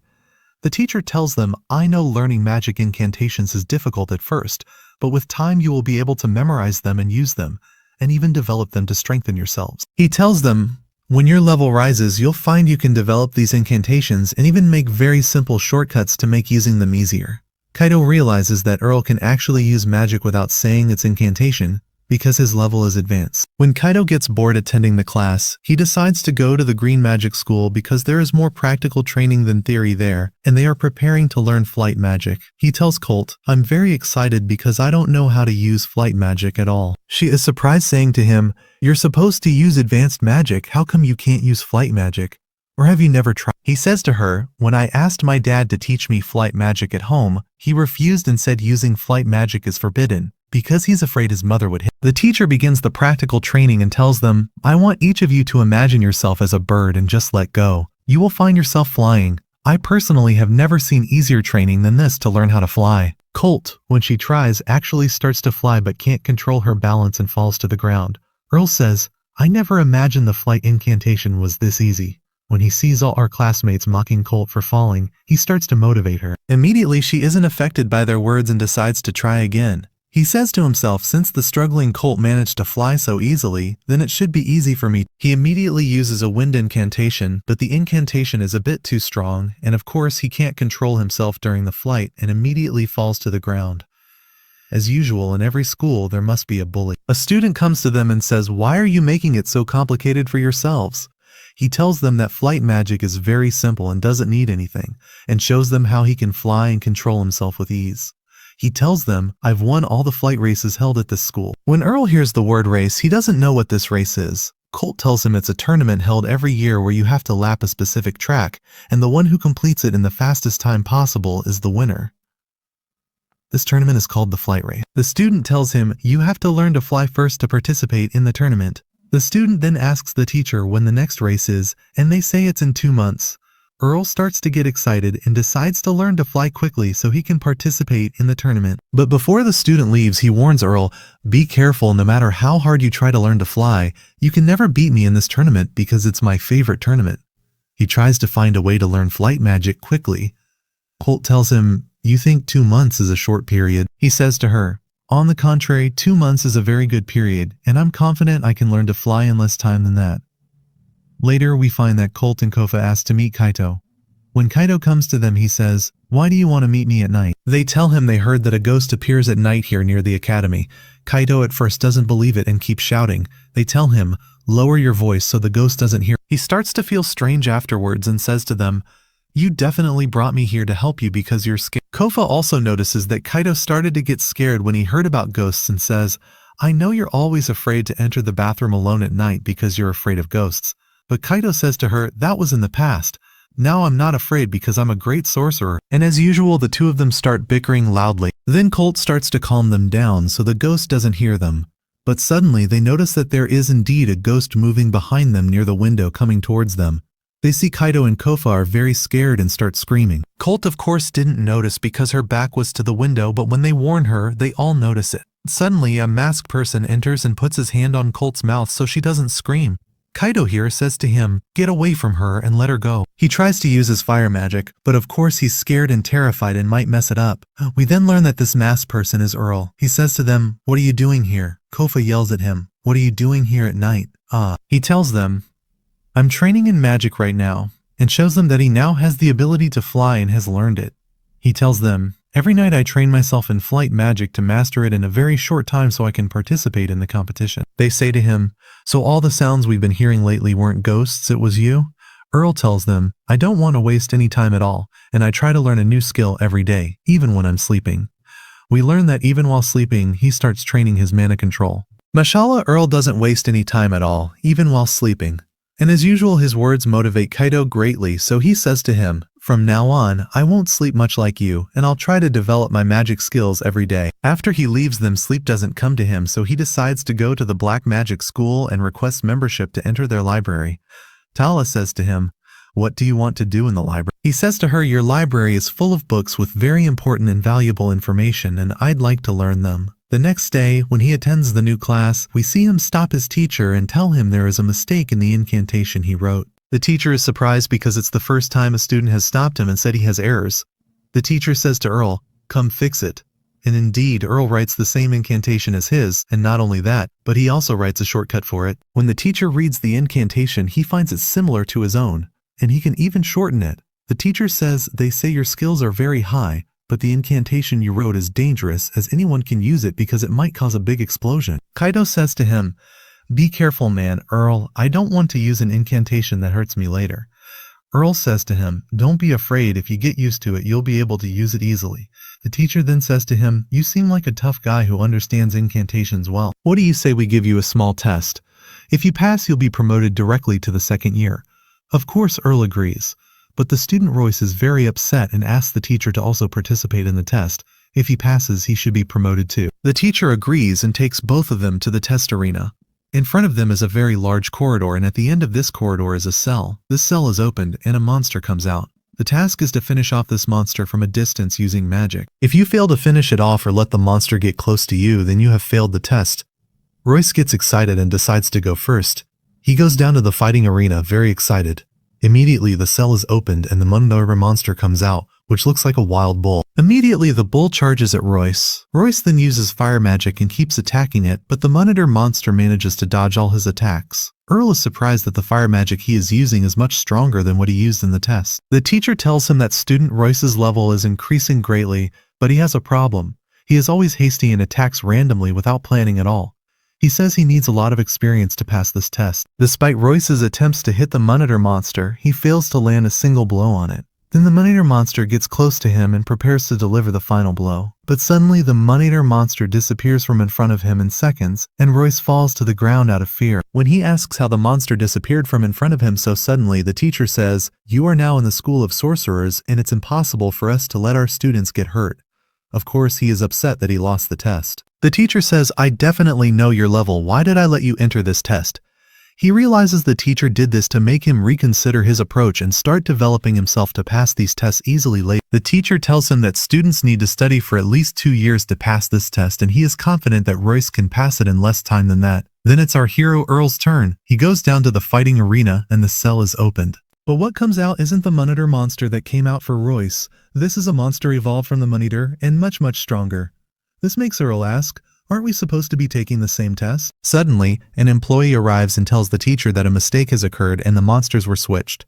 The teacher becomes very afraid for Arel and tells him he must withdraw because this monster is very strong and could finish him or her. But our hero Arel doesn't care and says to him, leave it, I can defeat it easily. And indeed, the monster charges at our hero Arel, but immediately Arel starts to concentrate and creates fire arrows and throws them at. The teacher is surprised that he made these arrows without saying any incantation at all. But the monster manages to dodge these arrows and jumps over them. Here the teacher says this monster is very evolved, and he is afraid for Arel. We see the fire arrows change direction and return to hit the monster from behind, knocking it to the ground. We learn that this was our hero Arel's plan from the beginning, as he wanted to hit its joints from behind. Then he uses a concentrated fire incantation and it immediately descends on the bull, finishing it off. Of course, his teacher is astonished by the great power and how he managed to finish off the monster so easily. He says to him, congratulations on your promotion, teacher. Starting tomorrow, you will go directly to the second year. When he meets his friends, they notice he is depressed and say to him, what's bothering you? You were supposed to be promoted to the second year. He says to them, unfortunately, what happened was an exception, and what I learned from the rules here is that these exceptions only work in one school. He wanted to take these tests in all the magic schools he is studying in to get promoted immediately. and go to Earl's house. We see his mother teaching Liana how to cook, but it's clear that Liana is very clumsy, doesn't know how to cook, almost burns everything and ruins the food. Earl's sister keeps making fun of her, but Earl's mother comforts her, saying, "Don't be upset, everything is difficult at first, then it becomes easy." Then we return to Earl, who is with Colette, talking to the Blue Magic school teacher because Earl also wants an exception to be promoted to the 2nd grade. The teacher tells him that the promotion test exception is granted only once a year, and he already used it at the Red Magic school test. So he says to her, "Then test me, I am ready for any test because I don't want to waste my time in useless study classes." The teacher gets angry and says, "Do you mean my lessons are useless and have no value?" She says to him, "Since you're so strong, I am ready to challenge you to a duel." We see Earl preparing for the challenge, and Colette is very scared because this teacher shows no mercy. She tells Earl that physical assault is forbidden and he is only allowed to use magic. She tells him, "Don't be upset if my magic causes you injuries." Earl says to her, "I agree to any rules because I am confident I will win the challenge." His confidence provokes the teacher, and she immediately uses Blizzard Storm magic, attacks him with a magical vortex and surrounds him with it. Then she activates ice magic on him, trapping him inside it. Colette is of course very scared for Earl. The teacher says to him, "You keep saying you're great and unmatched, yet you can't dodge my simple attack." But she is shocked when Earl starts hitting the ice barrier and manages to break it. She is surprised to find that he had created a magical shield to protect himself from her attack. After that, Earl says to her, "Now it's my turn to attack," and decides to use the Ice Arrow spell. She says to him, "Do you think your spell can defeat me?" But he surprises her by summoning a very large number of ice arrows. She says to him, "I saw you in the test. This is your favorite magic skill." She says, "I can do it easily and summon the exact same number as..." Indeed, each one attacks with their ice arrow spell, and they manage to counter each other's attacks. After that, Earl says to her, "I'm not finished yet," and decides to double the number of ice arrows. She says to him, "I can double them too and reach 100 ice arrows." Colette is of course shocked by the number of ice arrows Earl summoned and says she can only manage 2. Then the teacher says to him, "There's no use. No matter how many ice arrows you summon, I can increase the same number and more, and I will counter your attack." But the surprise here is that Earl manages to summon ice arrows from the right, the left, and from above her. She is shocked by this large number and says, "It's impossible for a 1st grade student to summon all these numbers without saying a magic incantation." As Earl prepares to attack her, she immediately creates an ice barrier to protect herself from his attack. While she is countering the attack, she is very happy and says, "The ice arrows breaking against my barrier will start increasing greatly, thus strengthening my magical barrier. I will save my mana energy this way, exhaust his mana, and then use my attack magic to win the challenge." She finds that Earl's attack suddenly stops and says to him, "Have you finished? Did you give up?" He says to her, "All that attack was just a decoy." Suddenly she looks up and finds that Earl has summoned a very large ice arrow and is preparing to attack with it, aiming right for her head. She feels trapped by the ice barrier she was creating and doesn't know how to escape. She decides to quickly create an ice barrier above her to protect herself, but Earl's ice arrow is very strong and manages to penetrate her barrier, breaking it and falling on her. Thus, Earl wins the challenge against his teacher. Afterwards, when he meets his friends, they are very happy that he was also promoted at the Blue Magic School. They tell him that he is the first to get an exception and be promoted in 2 schools at once. Earl tells them, "I won't stop here, now it's the Green Magic School's turn." Then he takes Colette, and they go to the Green Magic School, but the employee tells him, "We cannot promote you. There must be a special reason." Earl says to her, "The teacher can make an exception, just like what happened for me before." She says to him, "We are different from the other magic schools and we don't have that law." Earl gets angry with her, but Colette calms him down. The employee starts looking for any way to help him, and finds out that long ago, the school principal made an exception for one of the students. She says that if you can meet the school principal and discuss the matter with him, he might make an exception for you as he did before. But then she says to him, "Unfortunately, our principal won't be available, and I don't think you can meet him in the coming period because he is busy." She says to him, "The principal would never waste his time to meet one student, and if you try to cause any problems, you will be immediately expelled from the school." Colette then says to him, "Why are you in such a hurry for promotion?" He says to her, "I have a goal. There is a person I want to surpass in using magic and prove to him that I am stronger than him." Then the employee says to him, "All right, trust in God and don't make a scene. If you don't leave now, I will expel you." Colette then says to him, "Come on, let's go. I have a great plan." We learn that her plan is for Earl to participate in the flight competition. This competition will be attended by the principal. If Arel manages to win the competition, he will have a chance to meet the principal and present his request to take a test and get an exception to be promoted to the second grade. The employee likes the idea very much and says to him, "Be careful, the competition is not easy because 300 students participate in it, and not all of them are from the first grade." Arel says to her, "I am confident that I can win the competition and meet the school principal." Indeed, he goes to start the challenge. We see his friends cheering for him and being very confident that he will win. Then the bully student comes and says to him, "What brought you here?" He says to him, "The last time I saw you, you couldn't even fly." But Arel didn't remember him and said, "Who are you?"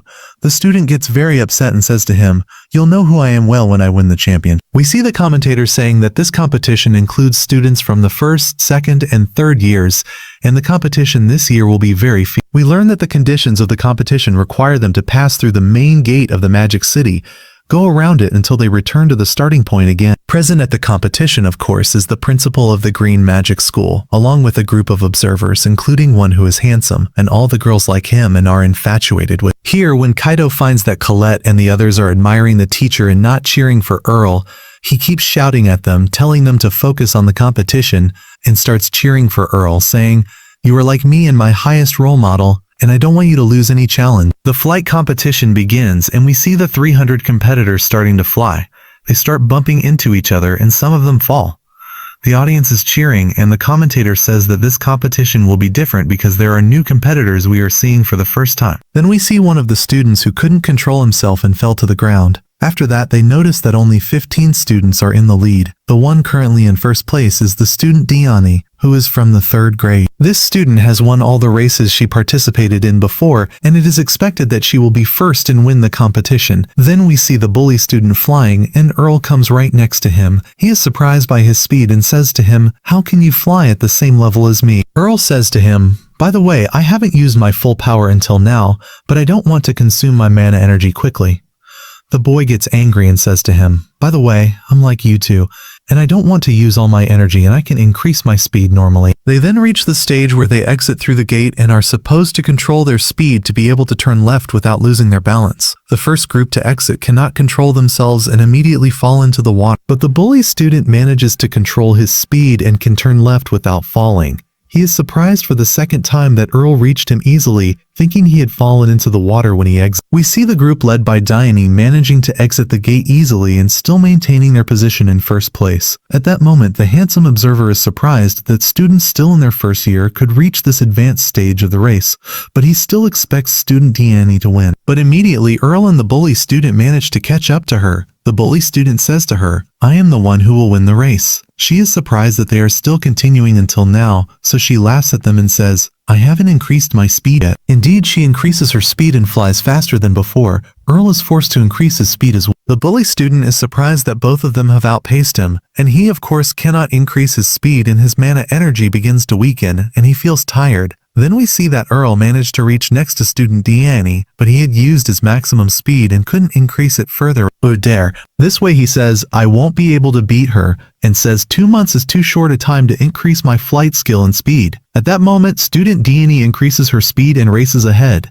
He says, "I have no choice but to use my trump card." He starts kicking the air with his leg to give himself a strong push forward, and this way he will be able to catch up to her. The observer is shocked by the strange skill Arel used and says that his leg muscles are very strong to allow him to use the kicking skill and compress the air to increase his speed.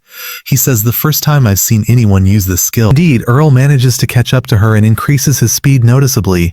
They are close to reaching the entrance gate. Arel immediately increases his speed and manages to pass student Diani. She of course gets angry and wonders how he can race her with speed higher than hers. They say that his leg skill doesn't allow him to control himself to enter the gate, but Arel manages to manipulate the air with his hand to adjust his balance and can enter the gate simply controlling his speed. In the end, Arel succeeds in reaching the finish line and wins the flight competition. Student Diani arrives after him, taking second place and immediately greets him, saying, "I really enjoyed racing with you, but next time I will beat you." Then the bully student arrives, taking third place and is literally exhausted and unable to move. Afterwards, Arel goes to meet the school principal and hands him the certificate and medal. But Arel says to him, "I have a request. I want you to make an exception for me to be promoted to the second grade." He says, "Your skills in the race impressed me greatly, and I didn't expect a first grade student to be able to defeat third grade students. Therefore, I agree to this exception and am ready to promote you to the second. Earl is finally happy that he passed the promotion tests at the red, blue, and green magic schools and says, I have completed half the journey, and the second half remains for me. I wonder will Earl succeed in all the upcoming tests? If you are excited, champion, to know the rest of the story, don't forget to support us with a like and subscribe so you get the new episodes. See you in next video.